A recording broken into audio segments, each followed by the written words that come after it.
Attacks across 4 Ukrainian cities have reportedly killed dozens of people. The hardest hit area is in Zaporizhzhia, one of the 4 territories Russia has illegally annexed. At least 25 people were killed and 50 others were injured in a convoy waiting at a checkpoint. Ukraine blames Russia for the attack, but the Kremlin claims Ukrainian forces are behind it. The attacks come as Russian President Vladimir Putin held a signing ceremony today, officially annexing 4 Moscow-occupied regions in Ukraine, in spite of global criticism. CBS News foreign correspondent Charlie D'Agata has more. The day President Putin finalized that land grab, there's been a horrific missile attack not far from here on a humanitarian convoy in Zaporizhzhia. Dozens are feared dead. In an elaborate signing ceremony at the Kremlin and a rally at Red Square, Russia is trying to make the annexation of the 4 regions look official. It is a dramatic escalation, and here's why. To Putin's mind, those territories are now on Russian soil, which he has vowed to defend by any means necessary.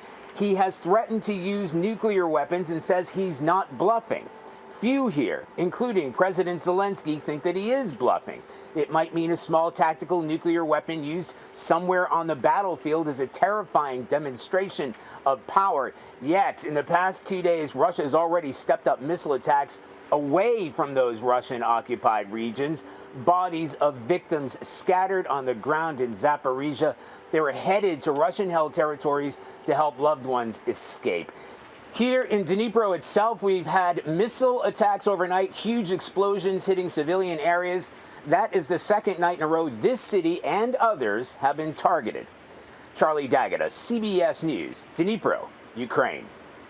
Joining us with more is Senior Research Fellow at the Quincy Institute for Responsible Statecraft, Anatol Lieven.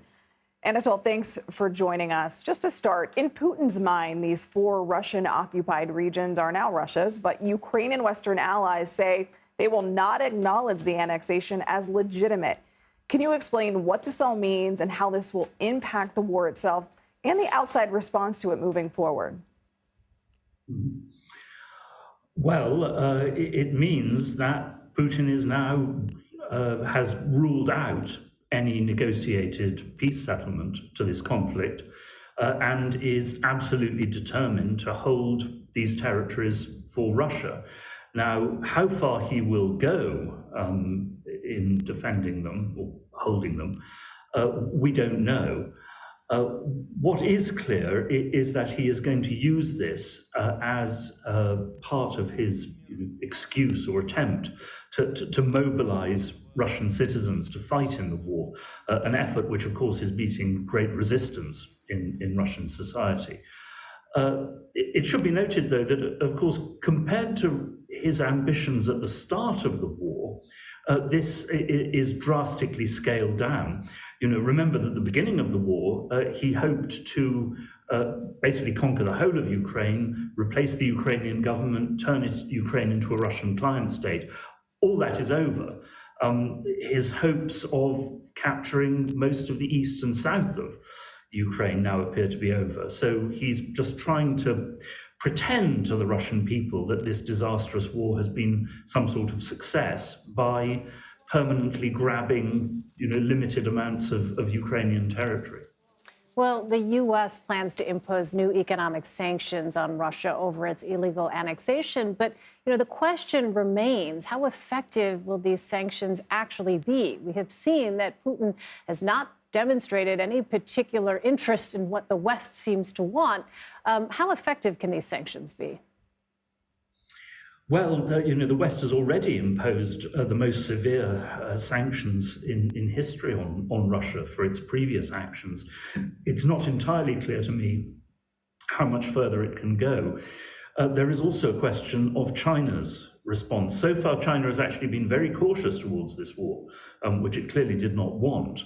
It hasn't, gone along with imposing sanctions on Russia, but it also has not given actual support to Russia. But if sanctions are further intensified, then it is possible that China might, move to greater support, because after all, the Biden administration has made its hostility to China abundantly clear. Anatol, how real is the nuclear threat from Russia now that Moscow has these 4 regions? I still think it is unlikely that Moscow, would deliberately move to a planned nuclear strike because, A, it might not actually work, and B, the political loss to Russia in the world would be colossal. But of course, as people have said, there is always the risk of an accidental escalation, with warning steps being taken, which then lead to reaction on the other side, like the Cuban Missile Crisis. So that I think the risk of accidental nuclear war has undoubtedly got even greater as a result of this latest Russian step. Well, today, Ukrainian President Volodymyr Zelensky announced the signing of Ukraine's application for accelerated accession to NATO. Now, this is something that the nation has wanted for a while, and it would offer them Article 5 protection. Anatol, it is all easier said than done, as you well know. Tell us about the hurdles that Ukraine still faces in actually joining NATO. There is one huge hurdle, which is that Western countries have made it, existing NATO members, including the United States, have made it absolutely clear that they themselves will not fight to defend Ukraine. They will not send their troops to defend Ukraine. That's what an Article 5 guarantee involves. Previously, President Zelensky said back in March that before the war, he had asked NATO countries if they could guarantee that within 5 years, Ukraine would be in NATO, and they all refused, which is why he then offered a treaty of neutrality with guarantees.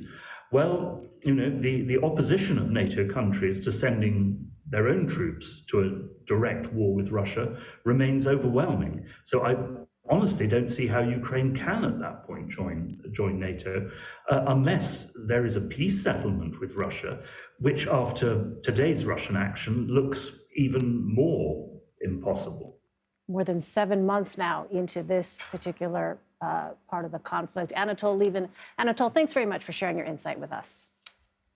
It's a pleasure. Thank you.